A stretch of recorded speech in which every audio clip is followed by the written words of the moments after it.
Hi everybody, it's Ryan Weber out here with Dustin Allen this morning, and we're going to do a quick walkthrough of this 2024 Leisure Travel Unity RL.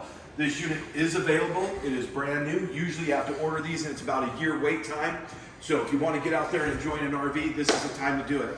Again, this is the RL, this is the color they call Euro, it's the black and white. 3 coats of paint, 2 coats of clear coat is what they do out there at Leisure Travel, made up in Canada, extremely high-end build. They hold their value pretty much better than any other RV on the market. And they leave no stone unturned. So let's take a look at this nice Alcoa wheels, your big oversized mirrors so you can see where you're going. We got our big awning up here with LED strip.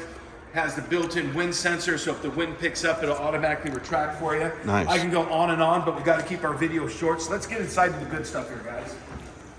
Follow me, Dustin. As you guys see here, it's this beautiful interior. Leisure Travel reupholsters the front seats to match the rest of your interior.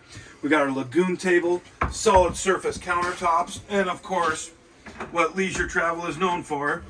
Nice. Is their pantry. You see how they redid that, Dustin? Yeah, that's neat. Awesome colors, awesome colors. Update refrigerator, freezer. As we get in the back here, guys, there's a lot of room here. There is. It's a ton of room back here. Here's our Murphy bed that comes down. And this unit here does not have a slide. And a good thing about not having a slide is you get to use 100% of your RV 100% of the time. So either call Ryan Weber out at Johnson RV or Dustin Allen. We'd love to help you guys. Thank you so much for watching my video. Bye-bye.